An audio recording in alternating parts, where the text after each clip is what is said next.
저는 어제 40년 지기 친구의 장례식장에서 울지 못했습니다. 아니, 정확히 말하면 울 수가 없었습니다. 68년을 살아오면서 처음으로 느껴본 감정이었습니다. 슬픔도 그리움도 아닌 뭐라 표현할 수 없는 그 무엇. 관 앞에 선 순간 제 머릿속엔 단 하나의 생각만 맴돌았습니다. 나는 제대로 살아온 걸까? 친구의 차갑게 식어버린 얼굴을 바라보며 저는 제 인생 전체가 한순간에 무너져 내리는 걸 느꼈습니다. 그리고 깨달았습니다. 제가 지난 68년 동안 얼마나 많은 것들을 놓치고 살아왔는지를. 이 이야기를 끝까지 들어주신다면 여러분의 인생도 조금은 달라질 수 있을 거라 믿습니다. 구독과 좋아요 버튼을 눌러주시면 더 많은 분들께 이 이야기를 전할 수 있습니다. 부탁드립니다. 장례식장 복도는 국화향으로 가득했습니다. 제 옆에는 아내가 서 있었고 뒤에서는 누군가 흐느끼는 소리가 들렸습니다. 하지만 저는 그 어떤 것도 제대로 느낄 수가 없었습니다. 마치 제 영혼이 몸에서 빠져나가 허공에 떠 있는 것 같았습니다. 친구 이름은 영수였습니다. 김영수. 우리는 28살 때 처음 만났습니다. 당시 저는 작은 공장에서 일하던 말단 직원이었고 영수는 같은 동네에 사는 동갑내기 친구였습니다. 술 한 잔에 인생을 논하고 담배 한 개비의 미래를 꿈꾸던 그 시절 우리는 서로에게 이렇게 약속했습니다. 야, 우리 나중에 꼭 성공해서 60 넘으면 둘이 제주도 한 달 살기 하자. 40년이 흘렀습니다. 저는 그럭저럭 성공한 편이었습니다. 작은 사업을 시작해서 직원 20명쯤 되는 회사를 운영했고 아파트도 장만했습니다. 자식 둘 다 대학 보냈고 손주도 둘 생겼습니다. 남들이 보기엔 성공한 인생이었을 겁니다. 영수는 그렇지 못했습니다. 몇 번의 사업 실패 끝에 택시 운전을 시작했고 딸 하나 겨우 시집 보낸 게 전부였습니다. 집도 전세였고 노후 준비라곤 국민연금이 전부였습니다. 속으로 생각했습니다. 나는 그래도 영수보다는 나은 삶을 살았다고. 하지만 관 속에 누운 영수의 얼굴은 너무나 평화로워 보였습니다. 조문객들이 하나둘 모여들기 시작했습니다. 영수의 옛 동료들, 동네 친구들, 택시 회사 사람들. 그런데 이상했습니다. 모두들 진심으로 슬퍼하고 있었습니다. 억지로 짜내는 눈물이 아니라 진짜 가슴 깊은 곳에서 우러나오는 그런 슬픔이었습니다. 한 중년 남자가 영수의 영정 앞에서 무릎을 꿇고 엉엉 울기 시작했습니다. 형님이 없으면 제가 어떻게 살아요? 형님이 그때 저 살려주지 않았으면 전 진작에 세상 떠났어요. 옆에 있던 분이 설명해 주었습니다. 그 남자는 10년 전 사업 실패로 극단적 선택을 하려던 사람인데 영수가 우연히 발견해서 새벽까지 술 마시며 달래주고 그 뒤로도 몇 년간 물심양면으로 도와줬다고 했습니다. 또 다른 할머니 한 분이 오셨습니다. 기사님, 정말 고마웠어요. 그때 병원비 내주신 거 죽을 때까지 못 잊어요. 영수는 택시를 운전하면서 돈 없는 환자들을 자주 무료로 태워다 줬고 심지어 병원비까지 대신 내준 적이 여러 번이라고 했습니다. 속으로 생각했습니다. 나는 그동안 누구를 도와준 적이 있었던가? 저는 멍하니 서서 그 광경을 바라만 봤습니다. 한 사람 또 한 사람 끊임없이 이어지는 조문객들. 그들 모두가 영수에 대한 추억을 이야기했고 영수가 자신의 인생에 얼마나 큰 영향을 미쳤는지 말했습니다. 그때였습니다. 영수의 딸이 제게 다가왔습니다. 삼촌, 아버지가 돌아가시기 직전에 이것 좀 전해달라고 하셨어요. 그녀가 건넨 것은 낡은 수첩 한 권이었습니다. 표지가 너덜너덜해진, 아마도 몇십 년은 쓴 듯한 수첩이었습니다. 떨리는 손으로 첫 장을 펼쳤습니다. 나의 감사일기. 수첩 안에는 빽빽하게 글씨가 적혀 있었습니다. 날짜별로 자신이 감사했던 일들이 적혀 있었습니다. 1995년 3월 12일 오늘 택시에서 만난 대학생이 고맙다고 인사해줬다. 기분이 좋았다. 2003년 8월 5일 딸아이가 처음으로 아빠 생일을 챙겨줬다. 세상에서 가장 행복한 아버지다. 2018년 11월 20일 철수가 찾아와서 술 한잔 했다. 40년 우정이 얼마나 소중한지 새삼 느꼈다. 마지막 문장에서 눈물이 터져 나왔습니다. 2024년 10월 15일 오늘로 이 일기를 마친다. 68년의 인생, 후회는 없다. 사랑하는 사람들 고마웠다. 그게 영수가 세상을 떠나기 꼭 일주일 전이었습니다. 장례식장을 나서는 길. 저는 차 안에서 한동안 움직이지 못했습니다. 운전대를 잡은 손이 떨렸습니다. 옆자리에 앉은 아내가 걱정스러운 목소리로 물었습니다. 여보, 괜찮아? 얼굴이 너무 안 좋은데. 응, 괜찮아. 그냥 피곤해서 그래. 거짓말이었습니다. 저는 전혀 괜찮지 않았습니다. 집으로 돌아오는 내내 저는 영수와의 40년을 떠올렸습니다. 아니, 정확히는 제가 영수를 대했던 방식을 떠올렸습니다. 처음 몇 년은 좋았습니다. 우리는 일주일에 한두 번은 꼭 만나 술을 마셨고 서로의 고민을 나눴습니다. 영수는 항상 제 이야기를 끝까지 들어줬고 진심 어린 조언을 해줬습니다. 그런데 언젠가부터 달라지기 시작했습니다. 제 사업이 잘 풀리기 시작하면서였습니다. 처음에는 작은 변화였습니다. 만나는 횟수가 한 달에 한 번으로 줄어들었고 그러다 두 달에 한 번이 되었습니다. 야, 요즘 너무 바쁘다. 다음에 보자. 제가 자주 했던 말이었습니다. 영수는 언제나 이해한다고, 자기는 괜찮다고 말했습니다. 속으로 생각했습니다. 영수는 왜 한 번도 서운하다는 말을 하지 않았을까? 더 솔직히 말하자면 저는 영수를 만나는 게 조금씩 부담스러워지기 시작했습니다. 영수는 여전히 어려운 삶을 살고 있었고 저는 점점 더 나아지고 있었으니까요. 만날 때마다 영수는 제 이야기를 듣는 쪽이었고 저는 말하는 쪽이었습니다. 야, 우리 회사가 이번에 대박 났어. 계약 하나 따냈는데 규모가 어마어마해. 오, 그래? 잘 됐다. 진짜 축하한다. 근데 너는 요즘 어때? 택시는 계속 하고 있고? 응, 뭐 그럭저럭 살아? 이런 식이었습니다. 저는 영수의 그럭저럭이라는 말 뒤에 숨겨진 의미를 파악하려 하지 않았습니다. 아니, 파악하고 싶지 않았습니다. 몇 년 전 일이 떠올랐습니다. 영수가 전화를 했습니다. 목소리가 평소와 달리 무거웠습니다. 철수야, 미안한데 혹시 돈 좀 빌려줄 수 있을까? 딸 결혼 준비하는데 좀 부족해서. 저는 그때 뭐라고 답했던가요? 아, 미안해. 요즘 회사 사정이 안 좋아서 나도 여유가 없어. 나중에 여유 생기면 그때 말해. 회사 사정은 전혀 안 좋지 않았습니다. 오히려 역대급으로 잘 나가던 시기였습니다. 저는 그냥 주고 싶지 않았던 겁니다. 어쩌면 무의식적으로 영수를 무시했던 것인지도 모릅니다. 아, 그래? 괜찮아. 내가 무리한 부탁한 것 같네. 미안해. 영수는 그 뒤로 다시는 제게 돈 이야기를 꺼내지 않았습니다. 속으로 생각했습니다. 나는 그때 왜 그랬을까? 고작 몇백만 원이 아까워서. 집에 도착해서도 저는 식사를 할 수가 없었습니다. 밥을 떠서 입에 넣어도 모래를 씹는 것 같았습니다. 아내가 걱정스러운 눈빛으로 물었습니다. 여보, 영수씨 일로 많이 충격받았나봐. 그렇게 친한 친구였는데. 친한 친구? 저는 중얼거렸습니다. 나는 진짜 영수한테 친한 친구였을까? 아내는 뭐라 대답해야 할지 몰라 조용히 있었습니다. 밤이 되어도 잠이 오지 않았습니다. 저는 일어나 서재로 갔습니다. 오랜만에 앨범을 꺼내 봤습니다. 젊었을 때 찍은 사진들이 가득했습니다. 영수와 함께 찍은 사진도 많았습니다. 한 장의 사진이 눈에 들어왔습니다. 35년 전쯤 찍은 사진이었습니다. 해수욕장에서 찍은 것 같았습니다. 사진 속 영수와 저는 활짝 웃고 있었습니다. 사진 뒷면에 영수의 글씨로 이렇게 적혀 있었습니다. 철수야, 우리 우정 영원하자. 1990년 여름, 영수가 영원하자던 우정은 어디로 갔을까요? 저는 그날 밤 난생 처음으로 제 인생을 되돌아봤습니다. 68년을 살아오면서 제가 진정으로 누군가를 위해 무엇을 해줬는지, 누군가에게 진심으로 다가갔는지 대답은 명확했습니다. 아니요, 저는 그저 제 성공만을 위해 달려왔고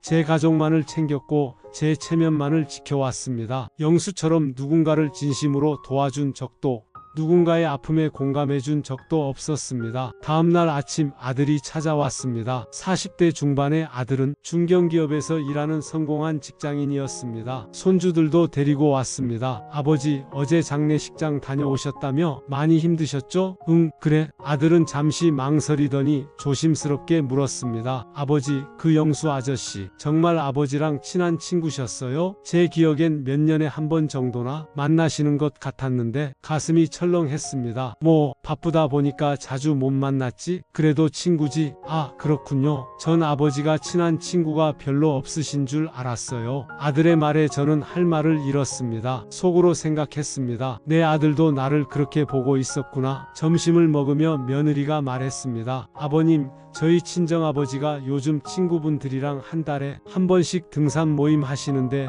정말 행복해 하세요. 아버님도 그런 모임 같은 거 하세요? 아니, 나는 바빠서. 아버님 아버님 이제 은퇴하신 지 5년 됐잖아요. 뭐가 그렇게 바쁘세요? 며느리의 질문은 악에 없는 것이었습니다. 하지만 제 가슴에는 비수처럼 꽂혔습니다. 그래요? 저는 은퇴한 지 5년이 됐습니다. 그동안 뭐 했나요? 집에서 TV 보고 가끔 골프 치고 아내랑 여행 몇 번 다녀온 게 전부였습니다. 친구들과의 깊은 교류는 없었습니다. 아니, 진짜 친구라고 부를 만한 사람이 있긴 한가요? 속으로 생각했습니다. 만약 내가 죽으면 내 장례식장에 누가 올까? 식사를 마치고 아들 가족이 돌아간 뒤 저는 오랜만에 휴대폰 연락처를 천천히 내려봤습니다. 수백 개의 이름이 있었습니다. 거래처 사람들, 옛 동료들, 친척들. 하지만 그 중에 제가 지금 당장 전화해서 속마음을 털어놓을 수 있는 사람이 몇 명이나 될까요? 손가락을 멈췄습니다. 한 명도 없었습니다. 영수 빼고는. 그리고 그 영수는 이제 이 세상에 없었습니다. 저녁 무렵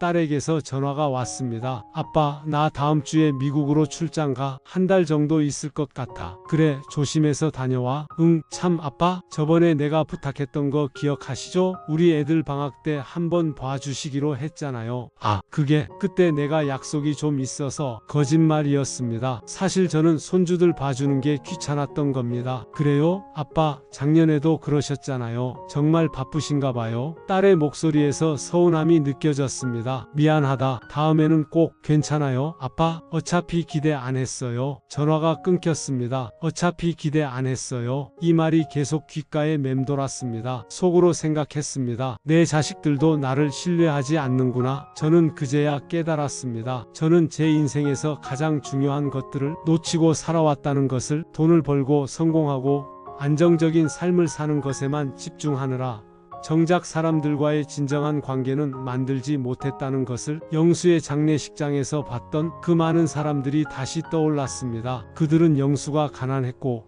성공하지 못했다는 사실에는 관심이 없었습니다. 오직 영수가 자신들에게 얼마나 진심이었는지, 얼마나 따뜻한 사람이었는지만을 기억하고 있었습니다. 반면 저는요, 만약 제가 내일 죽는다면 제 장례식장에 오는 사람들은 무슨 이야기를 할까요? 고인은 성공한 사업가였습니다. 경제적으로 안정된 삶을 사셨습니다. 자식들을 잘 키우셨습니다. 그게 끝일 겁니다. 아무도 그분은 나에게 큰 힘이 되어 주셨어요 라거나 그분 덕분에 제 인생이 바뀌었어요 라고 말하지 않을 겁니다. 그날 밤 저는 결심했습니다. 남은 인생을 바꾸기로. 68세, 늦은 나이입니다. 하지만 불가능한 나이는 아닙니다. 의학이 발달한 요즘 80대, 90대까지 사시는 분들도 많지 않습니까? 저에게도 아직 최소 10년, 어쩌면 20년의 시간이 남아있을지 모릅니다. 그 시간을 어떻게 보낼 것인가? 이전처럼 그냥 하루하루를 무의미하게 보낼 것인가? 아니면 영수처럼 누군가에게 의미 있는 사람이 될 것인가? 다음날 아침 저는 일찍 일어나 옷을 챙겨 입었습니다. 여보, 어디가? 아내가 놀란 듯 물었습니다. 제가 아침 일찍 외출하는 일은 거의 없었거든요. 복지관, 자원봉사 신청하러 가. 뭐? 자원봉사? 아내의 눈이 동그래졌습니다. 응, 이제 남은 인생 다르게 살아보려고. 복지관에 도착해서 담당자를 만났습니다. 젊은 여자 직원이었는데 제 나이를 듣고는 조금 놀라는 눈치였습니다. 어르신, 보통 60대 초반에 시작하시는 분들이 많으신데 정말 괜찮으시겠어요? 괜찮습니다. 오히려 이제라도 시작해서 다행이라고 생각합니다. 저는 일주일에 3번 복지관에서 독거노인분들 도시락 배달 봉사를 시작했습니다. 속으로 생각했습니다. 이런 일을 왜 진작 시작하지 않았을까? 첫날 5분의 어르신 댁을 방문했습니다. 대부분 80대 후반이거나 90대 초반의 할머니,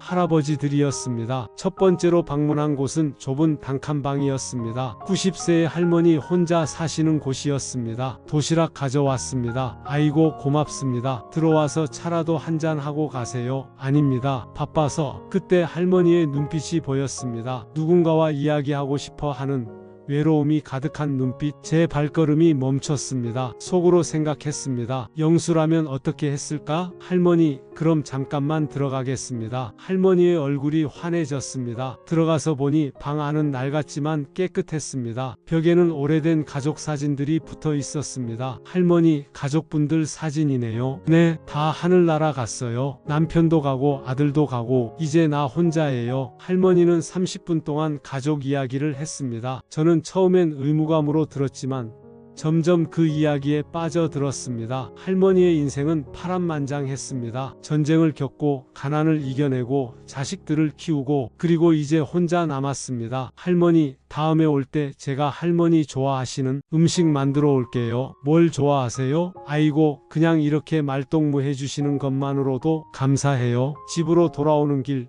제 가슴이 이상하게 따뜻했습니다. 이런 기분은 오랜만이었습니다. 두 번째 주에는 더 많은 분들을 만났습니다. 혼자 사시는 할아버지, 병든 남편을 돌보는 할머니, 자식들에게 버림받은 노인, 그분들의 공통점은 하나였습니다. 외로움. 저는 조금씩 시간을 더 내기 시작했습니다. 도시락만 전해드리는 게 아니라 10분, 20분씩 이야기를 나눴습니다. 가끔은 장을 받아드리기도 하고 병원에 모셔다 드리기도 했습니다. 어느 날 한 할아버지가 제 손을 꼭 잡으시며 말씀하셨습니다. 아들, 고맙네. 자네 같은 사람이 있어서 내가 아직 살 맛이 나네. 그 순간 눈물이 핑 돌았습니다. 속으로 생각했습니다. 이게 영수가 느꼈던 기쁨이었구나. 6개월이 지났습니다. 제 삶은 완전히 달라졌습니다. 매주 3번씩 복지관 봉사를 갖고 그 외에도 동네 도서관에서 아이들에게 책을 읽어주는 봉사도 시작했습니다. 가끔은 노숙인 급식소에서도 일손을 도왔습니다. 처음에 아내는 걱정했습니다. 여보, 너무 무리하는 거 아니에요? 나이도 있는데 괜찮아? 오히려 이렇게 사는 게 더 건강한 것 같아. 실제로 그랬습니다. 몸은 조금 피곤했지만 마음은 전에 없이 가벼웠습니다. 아침에 눈을 뜨는 게 기대되었습니다. 오늘은 누구를 만날까? 누구에게 도움을 줄 수 있을까 하는 생각에 설레기까지 했습니다. 그러던 어느 날 복지관 담당자가 저를 불렀습니다. 어르신, 혹시 시간 되시면 한 분 더 방문해 주실 수 있으세요? 새로 신청하신 분이 계신데 이 동네가 어르신 집이랑 가까워서요. 그럼요. 당연하죠. 주소를 받아보니 제 집에서 걸어서 10분 거리였습니다. 다음날 도시락을 들고 그 집을 찾아갔습니다. 문을 두드렸습니다. 누구세요? 낯익은 목소리였습니다. 문이 열렸고 저는 그 자리에 얼어붙었습니다. 아니, 철수야? 영수의 아내였습니다. 형수님, 영수가 떠난 후 영수 아내는 혼자 생활하기 힘들어 복지관에 도움을 요청한 것이었습니다. 저는 그 사실을 전혀 몰랐습니다. 형수님, 그동안 이렇게 힘들게 사셨어요? 왜 저한테 연락 안 하셨어요? 아이고, 자네도 바쁠 텐데 어떻게 부탁을 해? 그리고 영수가 살아생전에 했던 말이 있어. 무슨 말씀이요? 철수한테는 절대 폐 끼치지 말라고. 자기 때문에 철수 인생에 부담 주고 싶지 않다고. 가슴이 미어지는 것 같았습니다. 속으로 생각했습니다. 영수야, 너는 마지막까지 나를 생각해 준 거였구나. 형수님,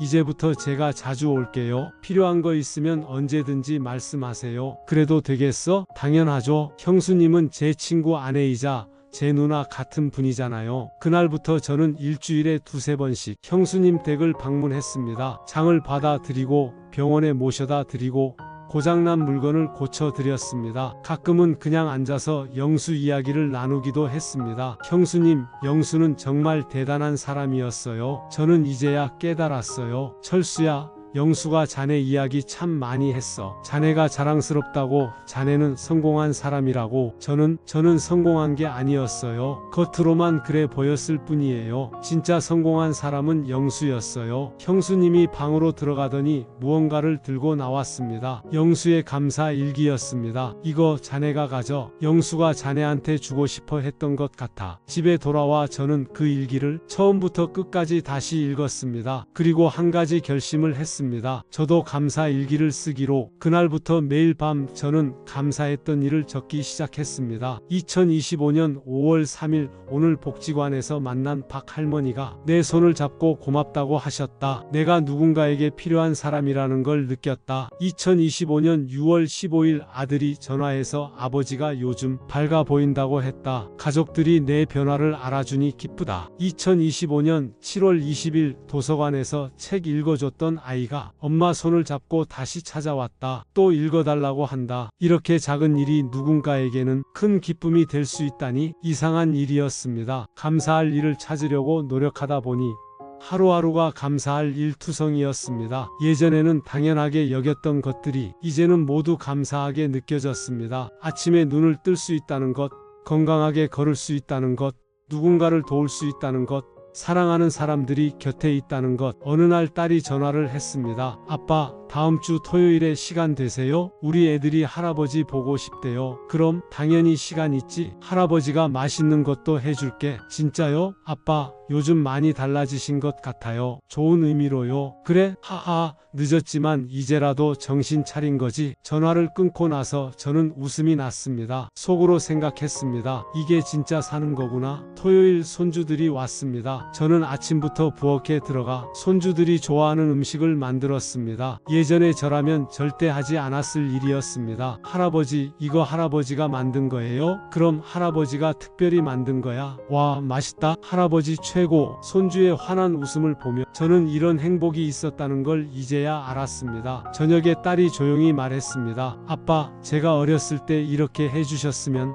아니에요. 이제라도 이러시니까 좋아요. 미안하다. 딸, 아빠가 너무 늦게 깨달았네. 괜찮아요, 아빠? 지금이라도 이렇게 해주시니까 감사해요. 며칠 후 아들도 찾아왔습니다. 혼자였습니다. 아버지, 저 요즘 고민이 좀 있어서요. 아버지한테 상담 좀 하고 싶어서 왔어요. 예전 같았으면 아들, 내가 알아서 해. 아버지는 잘 모르겠다라고 했을 겁니다. 하지만 이제는 달랐습니다. 그래, 말해봐. 아버지가 들어줄게. 아들은 회사 생활의 고민, 가정의 고민, 미래에 대한 불안을 이야기했습니다. 저는 끝까지 들어주었습니다. 섣부른 조언보다는 공감이 필요하다는 것을 이제는 알았으니까요. 아들아, 아버지도 내 나이 때 똑같은 고민을 했어. 그런데 말이야, 저는 제 경험을 나누었습니다. 성공담이 아니라 실패담을, 후회했던 일들을, 그리고 지금 깨달은 것들을. 아들이 떠나며 말했습니다. 아버지, 오늘 대화 정말 도움이 많이 됐어요. 아버지가 이렇게 속마음을 말씀해 주신 건 처음인 것 같아요. 그래? 아버지가 그동안 너무 권위적이었나 보구나. 아니에요. 이제라도 이렇게 해주시니까 감사해요, 아버지. 아들이 돌아간 후 저는 또 감사 일기를 썼습니다. 2025년 8월 10일, 오늘 아들과 진솔한 대화를 나눴다. 처음으로 아버지가 아닌 한 사람으로서 아들과 이야기했다. 이렇게 늦게라도 진짜 가족이 되어가는 것 같아 감사하다. 1년이 지났습니다. 어느 날 복지관에서 봉사자들이 모두 모이는 자리가 있었습니다. 봉사 1년을 맞은 분들에게 감사패를 주는 행사였습니다. 제 차례가 되었습니다. 무대에 올라가 감사패를 받았습니다. 축하드립니다. 어르신께서 이 1년 동안 20분의 어르신들을 꾸준히 돌봐주셨습니다. 많은 분들이 어르신 덕분에 큰 위로를 받았다고 하십니다. 박수 소리가 들렸습니다. 하지만 저는 그게 중요하지 않았습니다. 속으로 생각했습니다. 내가 받은 게 훨씬 더 많은데. 마이크를 잡고 한마디 했습니다. 감사합니다. 저는 사실 1년 전만 해도 제 인생이 무의미하다고 느꼈습니다. 68년을 살았지만 진정으로 산 건 이 1년뿐인 것 같습니다. 저에게 이런 기회를 주신 모든 분들께 감사드립니다. 행사가 끝나고 집으로 돌아오는 길, 영수 형수님 댁에 들렀습니다. 형수님, 오늘 복지관에서 상 받았어요. 아이고, 그래? 잘했네. 잘했어. 형수님, 영수 산소에 같이 갈까요? 오랜만에 인사하고 싶어요. 그래, 그러자. 산소에 도착했습니다. 영수의 묘비 앞에 섰습니다. 고 김영수 1957-2024. 묘비 아래에는 작은 글씨로 이렇게 적혀 있었습니다. 사랑으로 살다 간 사람. 저는 무릎을 꿇고 앉았습니다. 영수야, 나 왔어? 너 떠난 지 1년 됐네. 바람이 불었습니다. 마치 영수가 대답하는 것 같았습니다. 영수야, 미안해. 너한테 정말 못됐었어. 친구라고 하면서 친구답게 대하지 못했어. 그런데 말이야, 너 덕분에 내 인생이 바뀌었어. 내가 마지막으로 준 그 일기장, 그게 나를 완전히 바꿔놨어. 눈물이 흘렀습니다. 나는 이제 알아. 진짜 성공이 뭔지, 진짜 행복이 뭔지. 너는 진작부터 알고 있었던 거잖아. 나는 68년이나 걸렸네. 형수님도 옆에서 눈물을 닦고 계셨습니다. 영수야, 내가 약속할게. 남은 인생 너처럼 살아볼게. 아니, 너만큼은 못해도 최선을 다해볼게. 그리고 고마워. 마지막까지 나를 위해 준비해놓은 그 선물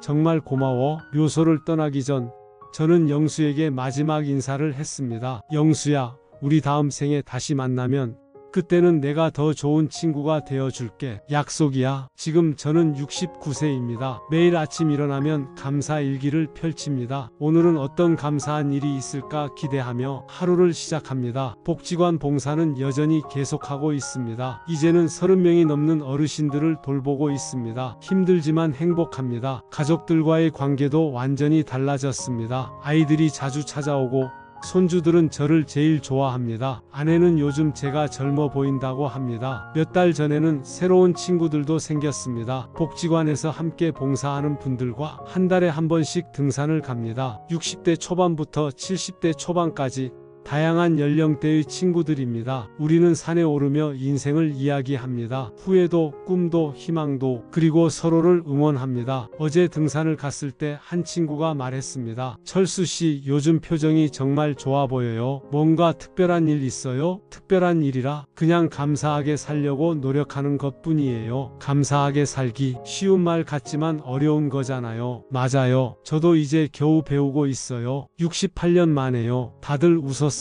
산 정상에 올랐을 때 저는 하늘을 올려다봤습니다. 속으로 생각했습니다. 영수야, 너 보고 있지? 나 이제 조금은 너처럼 살고 있어. 어때? 괜찮지? 구름 사이로 햇살이 비쳤습니다. 따뜻했습니다. 지난 1년을 돌아보면 저는 정말 많은 것을 배웠습니다. 성공은 돈이나 명예에 있는 게 아니라 얼마나 많은 사람들에게 진심을 나눴는가에 있다는 것. 행복은 무언가를 가지는 데 있는 게 아니라 무언가를 나누는 데 있다는 것. 그리고 가장 중요한 것은 변화에 너무 늦은 나이란 없다는 것. 저는 이제 70을 바라보는 나이입니다. 하지만 처음으로 제대로 사는 법을 배우고 있습니다. 영수가 남긴 그 감사 일기는 지금도 제 책상 위에 있습니다. 매일 밤 제 일기를 쓰기 전에 한 번씩 들춰봅니다. 그리고 다짐합니다. 오늘도 감사하게 살자. 오늘도 누군가에게 의미 있는 사람이 되자. 어젯밤 저는 제 감사 일기에 이렇게 썼습니다. 2025년 10월 27일 영수야, 너를 만난 것, 내 친구였던 것, 그리고 네가 마지막에 내게 준 선물, 모든 것이 감사해. 너는 죽어서도 내 인생을 구해줬어. 고마워, 내 친구. 지금 이 이야기를 듣고 계신 여러분께 묻고 싶습니다. 여러분의 인생에는 진짜 친구가 있습니까? 여러분이 떠나는 날 누가 진심으로 슬퍼해 줄까요? 여러분은 누군가에게 의미 있는 사람입니까? 나이는 중요하지 않습니다. 50대든 60대든 70대든 심지어 80대라도 늦지 않았습니다. 중요한 건 오늘부터 어떻게 사느냐입니다. 저는 68세의 인생을 다시 시작했습니다. 여러분은 언제 시작하시겠습니까? 오늘 밤 감사 일기를 한 줄이라도 써보시기 바랍니다. 작은 것부터 시작하세요. 오늘 만난 사람, 오늘 먹은 밥, 오늘 본 하늘, 뭐든 좋습니다. 그리고 내일은 누군가에게 진심을 나눠보세요. 가족에게, 친구에게, 혹은 길에서 마주친 낯선 사람에게라도 그렇게 하루하루를 싸다 보면 어느새 여러분의 인생도 달라져 있을 겁니다. 저처럼 말이죠. 끝까지 들어주셔서 정말 감사합니다. 그리고 기억하세요. 인생을 바꾸기에 너무 늦은 나이란 없습니다. 저는 오늘도 감사합니다. 이 이야기를 나눌 수 있어서, 여러분이 끝까지 들어주셔서, 그리고 영수가 제 친구였다는 것에 여러분의 남은 인생이 의미 있기를 진심으로 바랍니다. 감사합니다.